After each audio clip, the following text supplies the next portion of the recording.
Cette nuit-là, le Sahel semblait dormir, silencieux comme jamais. Puis, un rugissement inattendu secoua le désert, éveillant la poussière et les esprits. Ibrahim Traoré, depuis le Burkina Faso, se tenait au milieu des dunes, armé seulement de courage et de conviction. Ceux qui qualifiaient autrefois cette terre de cimetière des rêves doivent désormais se demander: un homme peut-il changer le destin entier? Ibrahim Traoré l'a prouvé, et la question demeure: quand la détermination humaine se lève, qui peut encore contrôler le Sahel?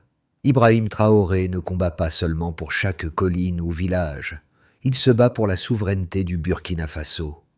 Tandis que le monde regarde, beaucoup ne voient qu'un Sahel incertain, mais à l'intérieur, une opération minutieuse se déploie. Chaque décision, chaque mouvement est calculé pour protéger les civils et renforcer la confiance dans l'autodétermination.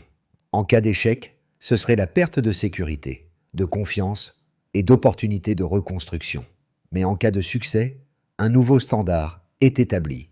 Le Sahel peut se tenir debout sans l'approbation extérieure. Ibrahim Traoré a mis en jeu toute la crédibilité et la vie de ses forces dans cette stratégie, démontrant que le vrai pouvoir ne réside pas seulement dans les armes, mais dans la coordination, l'information et la détermination inébranlable. Le risque est immense, la récompense potentielle considérable. Chaque citoyen, du paysan au fonctionnaire, voit son destin intimement lié au choix de Traoré. Dès les premières heures d'octobre 2025, une surprise silencieuse secoua le Sahel. Ibrahim Traoré et ses forces croisées ont coordonné une opération qui, en quelques heures, a changé la perception du Burkina Faso et de ses voisins.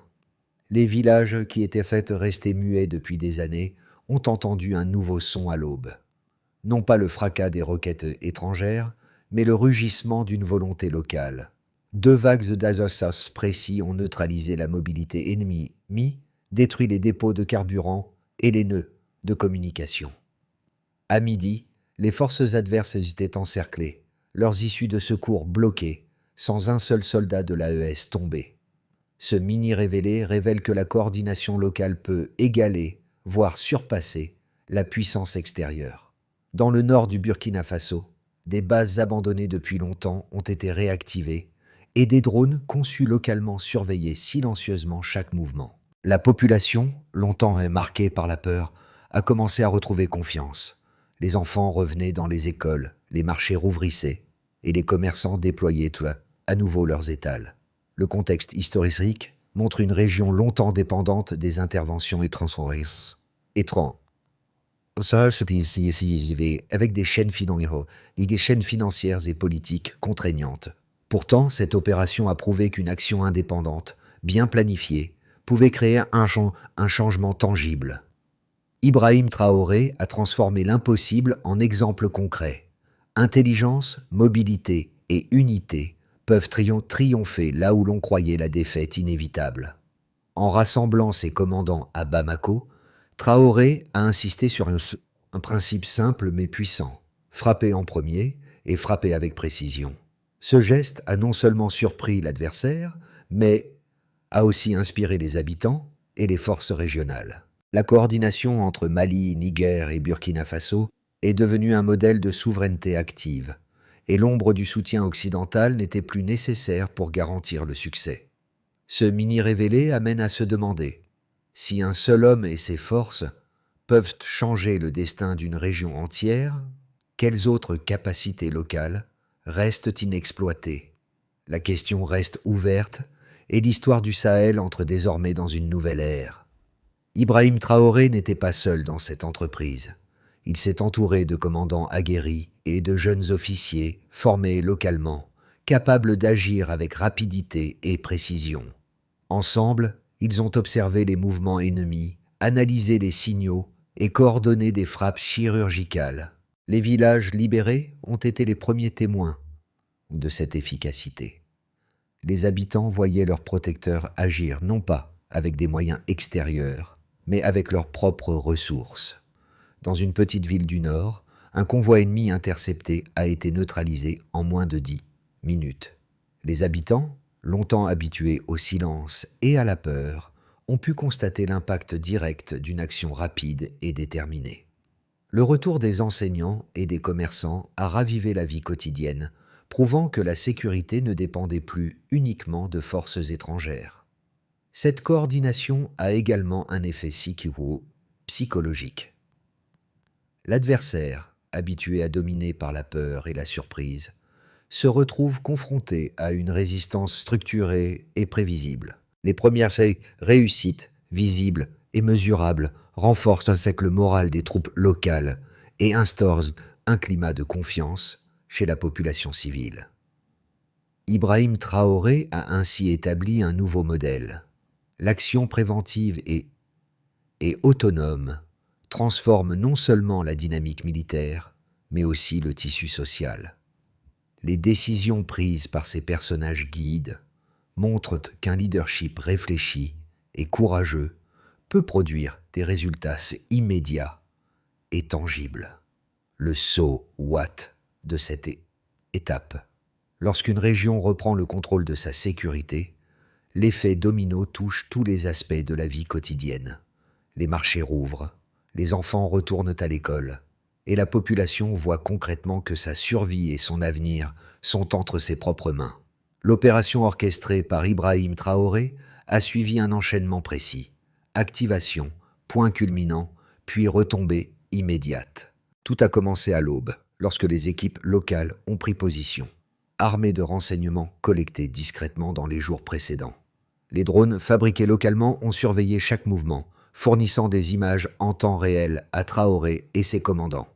Dès les premières minutes, la mobilité ennemie a été neutralisée. Les motos utilisées pour terroriser les villages ont été détruites, et les dépôts de carburant ont été ciblés avec précision chirurgicale.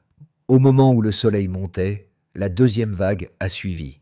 Chaque frappe était synchronisée avec les communications sur le terrain. Les unités au sol au Niger et au Mali coordonnèrent leurs attaques avec une précision remarquable. Le désert, autrefois considéré comme impitoyable et ingérable, est devenu un espace où la discipline et l'unité transformaient l'action militaire en une mécanique presque parfaite. À midi, l'ennemi était encerclé, ses issues de secours bloquées par des unités stratégiquement positionnées. Chaque mouvement d'Ibrahim Traoré était calculé pour maximiser l'efficacité et minimiser les pertes locales. Pendant ce temps, la population locale commençait à percevoir le changement. Les villages libérés voyaient bourgeoisie revenir la vie. Les commerçants installaient à nouveau leurs étals. Les enfants retournaient dans les écoles. Et un sentiment de confiance renouvelé s'installait. Les civils réalisaient que la sécurité ne dépendait plus uniquement d'une aide extérieure, mais pouvait être rétablie par une coordination locale efficace. L'impact immédiat sur l'adversaire fut psychologique. Pris au piège et surpris par une opération si bien orchestrée, il ne pouvait plus compter sur la peur pour dominer. Cette première victoire rapide et spectaculaire montra que même des forces limitées pouvaient accomplir ce que beaucoup pensaient impossible. La précision et la synchronisation démontraient la supériorité d'une stratégie bien planifiée sur la simple supériorité numérique. Le so what? Ibrahim Traoré a prouvé que la puissance locale, bien organisée, peut transformer le destin d'une région entière. La séquence d'activation, point culminant, retombée immédiate sert de modèle. La planification, la coordination et l'exécution rigoureuse changent non seulement le cours d'une bataille, mais aussi la perception du pouvoir et de la souveraineté. Pour la population, chaque village sécurisé et chaque école rouverte symbolisent la capacité d'agir et de reconstruire de manière autonome. Les résultats de l'opération menée par Ibrahim Traoré sont aussi impressionnants que précis. 3 chiffres clés illustrent que la portée de l'action. 41 djihadistes neutralisés, 40 fusils saisis et 1 RPG intercepté, le tout en seulement 6 minutes. Chaque chiffre est accompagné d'une explication. 41 représente les pertes directes subies par l'ennemi, marquant un coup sévère à leur capacité opérationnelle. Les 40 fusils confisqués montrent que les assaillants ont perdu non seulement du personnel, mais également leur puissance de feu immédiate. L'interception d'un RPG unique empêche une escalade potentielle de destruction massive dans les villages ciblés. Au-delà des nombres bruts, chaque mesure illustre un effet concret. Ibrahim Traoré a utilisé ces résultats pour ajuster la stratégie. Les pertes ennemies réduisent que la menace sur les convois et les villages. Les armes saisies renforcent que les arsenaux locaux et la coordination des frappes avec les drones améliorent la précision des futures interventions. Ces données permettent également de mesurer la valeur de la mobilité et de l'intelligence locale par rapport aux moyens traditionnels occidentaux. Le contexte régional ajoute de la profondeur à ces chiffres. Dans un Sahel où les ressources militaires sont limitées et où l'appui extérieur est incertain, ces succès démontrent qu'une planification rigoureuse et une exécution disciplinée peuvent générer des effets disproportionnés. Ibrahim Traoré a transformé les moyens limités en un levier stratégique majeur. Chaque chiffre a également un impact sur la perception. Les forces locales renforcent leur légitimité et la confiance des populations. Les habitants voient concrètement l'efficacité des actions, ce qui améliore la coopération et la résilience communautaire. Les adversaires, de leur côté, évaluent désormais la région non plus comme passive, mais comme capable de riposter avec précision. Ainsi, la quantification de l'action n'est pas seulement un indicateur militaire. Elle devient un outil de communication stratégique. Ibrahim Traoré montre que l'information chiffrée, interprétée correctement, peut transformer l'histoire et redéfinir la souveraineté locale. Ces trois mesures, pertes ennemies, armes saisies, RPG interceptés, symbolisent un changement de paradigme. Le Sahel peut agir seul, efficacement, et avec une précision que beaucoup croyaient réservée aux puissances étrangères. Deux visions s'affrontent face au succès d'Ibrahim Traoré. D'un côté, certains analystes occidentaux affirment que sans appui extérieur, une telle opération aurait été impossible.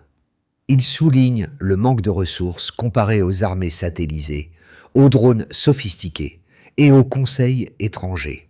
Selon cette perspective, la coordination locale, bien que remarquable, ne pourrait jamais égaler la puissance technologique et logistique des grandes nations. De l'autre côté, les faits racontent une histoire différente. Ibrahim Traoré a démontré qu'une planification méticuleuse, une unité solide et une intelligence locale efficace peuvent produire des résultats tangibles. Les 41 djihadistes neutralisés, les 40 fusils saisis et l'RPG intercepté en 6 minutes ne sont pas des anecdotes, mais des preuves objectives. La synchronisation entre les forces du Burkina Faso, du Mali et du Niger a permis une frappe coordonnée, rapide et précise. Les populations locales ont vu leur village sécurisé, les enfants retournant à l'école et les marchés rouvrant, validant la réussite au-delà des seules statistiques militaires. Pour répondre à l'argument occidental, il suffit de constater que l'opération s'est déroulée sans satellites étrangers ni conseillers. L'efficacité ne provenait pas des moyens matériels, mais de la stratégie, de la mobilité et de l'intelligence sur le terrain. Ibrahim Traoré a utilisé les ressources locales, y compris des drones fabriqués sur place, pour créer un avantage disproportionné. Ainsi, la Stillman narrative montre que même face à des critiques fondées sur la supériorité technologique supposée, les actions de Traoré restent indiscutables. Elle réévalue ce que signifie puissance dans le contexte du Sahel. Ce n'est pas seulement une question d'équipement, mais de leadership, de coordination et de détermination. Le so what final. Ce duel d'arguments souligne que l'intelligence, l'unité et la mobilité locale peuvent dépasser l'attente des puissances extérieures. Ibrahim Traoré prouve que la souveraineté et l'efficacité stratégique ne dépendent pas des autres, mais de la capacité à organiser et à agir avec précision. Changement de cap. Ibrahim Traoré a montré que la souveraineté locale n'est pas un concept abstrait. En quelques heures, la coordination entre Burkina Faso, Mali et Niger a redéfini la dynamique militaire du Sahel. Les forces ennemies, surprises et encerclées, ont perdu toute capacité de manœuvre. Ce one-liner résume tout. Le Sahel peut agir seul, La force n'est plus seulement mesurée par le nombre de soldats ou la sophistication des drones étrangers, mais par la capacité à utiliser intelligemment ses ressources, à synchroniser ses actions et à mobiliser la population. Chaque village libéré, chaque marché rouvert, chaque école rouverte devient le symbole tangible de cette autonomie retrouvée. Ce pivot stratégique est le point médian de l'histoire. Il révèle que l'indépendance opérationnelle est possible et qu'elle transforme la perception du pouvoir à l'échelle régionale. Ibrahim Traoré ne se contente pas de frapper. Il construit la preuve vivante que la coordination locale et la volonté collective peuvent produire des résultats qui défient toutes les attentes extérieures. Les retombées de l'opération d'Ibrahim Traoré se font sentir sur 4 groupes principaux: les nations, les entreprises, les habitants locaux et le territoire lui-même. Pour les nations du Sahel et au-delà, cette victoire renforce la confiance en la capacité régionale à agir indépendamment. Le Burkina Faso, le Mali et le Niger montrent qu'ils peuvent coordonner efficacement leurs forces, réduisant leur dépendance aux interventions étrangères. La reconnaissance, implicite ou explicite, influence les calculs diplomatiques. Les anciennes puissances doivent réévaluer leur rôle et leur influence, tandis que la région gagne en autonomie stratégique. Les entreprises locales bénéficient directement. La sécurisation des routes et des marchés permet la reprise des échanges commerciaux. Les transports, le commerce du grain et les activités artisanales reprennent avec fluidité, créant un cercle vertueux. Plus la sécurité est assurée, plus l'économie locale se redresse, renforçant la résilience des communautés et leur capacité à soutenir la reconstruction et l'innovation. Pour les habitants, les effets sont immédiats et tangibles. Les enfants retournent à l'école, les enseignants reprennent leurs classes et les familles, longtemps déplacées ou traumatisées, regagnent confiance et stabilité. Le sentiment d'appartenance et de sécurité se renforce. La population comprend que son avenir est lié à sa capacité collective à protéger et reconstruire son environnement. Enfin, pour le territoire lui-même, le désert autrefois considéré comme hostile et impitoyable devient un espace d'action et de coordination. Les bases locales sont réactivées, les drones conçus sur place surveillent et protègent, et la capacité à neutraliser rapidement les menaces transforme le paysage stratégique. Chaque victoire contribue à créer un réseau résilient où l'information, la mobilité et l'unité locale deviennent les leviers principaux de puissance. Ces conséquences concrètes montrent que l'action d'Ibrahim Traoré ne se limite pas à une victoire militaire ponctuelle. Elle redéfinit le pouvoir, la sécurité et la souveraineté dans la région. Les groupes qui bénéficient de cette action voient leur quotidien transformé, et même l'adversaire doit réévaluer sa perception. Le Sahel n'est plus passif, il est capable d'agir avec précision et efficacité. L'avenir du Sahel après l'opération d'Ibrahim Traoré peut se décliner en 3 scénarios: base, optimiste et pessimiste. Scénario de base: la région maintient son autonomie opérationnelle. Les forces locales continuent de coordonner leurs actions, sécurisant les villages et routes principales. L'économie reprend progressivement, avec un commerce et une agriculture stabilisés. Les populations retrouvent une confiance mesurée et l'influence étrangère demeure limitée mais respectée. Scénario optimiste. L'autonomie se transforme en un modèle régional. Les innovations locales, telles que les drones et les centres de commandement interconnectés, sont étendues à d'autres zones vulnérables. Les marchés prospèrent, l'éducation se redéploie à grande échelle et la coopération entre États voisins devient un exemple pour l'Afrique de l'Ouest. Le Sahel devient un symbole de résilience et d'indépendance, renforçant sa voix sur la scène internationale. Scénario pessimiste. Les pressions externes et les sanctions financières ralentissent la reconstruction. Les groupes ennemis adaptent leurs tactiques, cherchant des failles dans la coordination locale. L'économie reste fragile et certains villages connaissent encore des perturbations. L'autonomie reste précaire, nécessitant une vigilance constante et une adaptation stratégique continue. Face à ces scénarios, Ibrahim Traoré recommande une approche proactive. Renforcer les capacités locales, investir dans l'éducation et les infrastructures, maintenir une coordination militaire solide et créer des réseaux de renseignement régionaux. Chaque scénario dépend de la capacité à transformer la victoire ponctuelle en un système durable de souveraineté et de sécurité. Le so what? Le so what? Prévoir ces trajectoires permet aux décideurs et aux communautés de se préparer, de minimiser les risques et de maximiser les gains. L'indépendance opérationnelle n'est pas une garantie. Elle demande une planification stratégique continue et une mobilisation collective. Ibrahim Traoré ne se bat pas uniquement sur le champ militaire. Son action touche directement les vies des habitants. Dans les villages libérés, chaque famille ressent l'impact. Les enfants retrouvent leur banc d'école, les commerçants rouvrent leurs stands, et les familles déplacées reviennent avec un sentiment de sécurité retrouvé. Ces gestes quotidiens, simples mais essentiels, traduisent concrètement la souveraineté regagnée et renforcent l'identité collective. Pour les jeunes adultes et étudiants, la victoire devient un modèle. Apprendre la stratégie et la coordination locale inspire l'engagement civique et la formation à la gestion des crises. Les écoles et universités commencent à intégrer des leçons tirées de l'opération Tindiban, montrant que leadership et organisation sont accessibles même dans des contextes difficiles. Les agriculteurs et artisans ressentent sans l'effet économique immédiat. La sécurisation des routes et marchés permet la reprise du commerce et des échanges, offrant un regain de prospérité et d'espoir. Les familles peuvent être planifiées l'avenir, sachant que la communauté peut protéger ses ressources et ses enfants.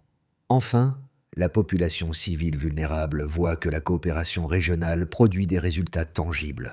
Ibrahim Traoré incarne le lien entre décisions stratégiques et impact concret, montrant que les choix militaires peuvent avoir des répercussions positives sur la vie quotidienne.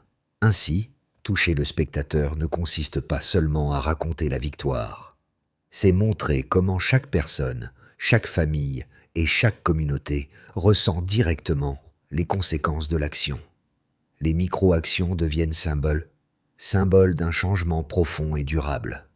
Pour transformer la victoire d'Ibrahim Traoré en un succès durable, une feuille de route claire est essentielle. Premièrement, renforcer les capacités locales. Chaque village et unité militaire doit être formé à la coordination, au renseignement et à l'utilisation optimale des ressources existantes. Deuxièmement, mobiliser la communauté. Impliquer civils, enseignants et commerçants pour qu'ils participent activement à la reconstruction et à la sécurisation de leur territoire. Troisièmement, déployer des infrastructures stratégiques, centres de commandement interconnectés, systèmes de surveillance et drones locaux pour maintenir une couverture constante et permettre une réaction rapide face aux menaces. Quatrièmement, assurer un suivi régulier, mesurer les progrès par des indicateurs précis, comme le nombre de villages sécurisés, la reprise des écoles et des marchés, et le renforcement des réseaux économiques. Cinquièmement, créer des alliances régionales, maintenir la coordination avec le Mali et le Niger, partager renseignements et meilleures pratiques, et établir des standards communs de souveraineté et de sécurité. Enfin, préparer la relève, former la prochaine génération de leaders civils et militaires, afin que la capacité d'action ne dépende pas d'une seule personne, mais devienne une compétence collective. Chaque étape précise qui fait quoi, quand et comment. Les responsables locaux agissent, les communautés contribuent, et la performance est mesurée de manière continue. Cette approche permet non seulement de consolider la victoire militaire, mais aussi de transformer l'autonomie opérationnelle en indépendance durable, renforçant le Sahel et sa résilience face aux défis futurs. Alors que le Sahel renaît de ses cendres, Ibrahim Traoré reste au centre de cette transformation.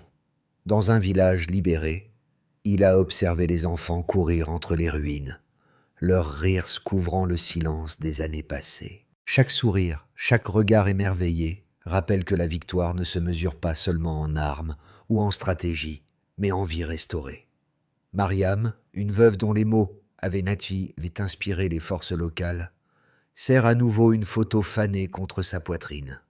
Son espoir retrouvé symbolise celui de tout un continent, la résilience et la capacité à se relever, même après des années d'épreuves. Ibrahim Traoré voit dans ces moments le vrai fruit de son engagement, la liberté ressentie par ceux qu'il protège, la dignité rendue à chaque famille et la confiance que la jeunesse peut désormais construire l'avenir.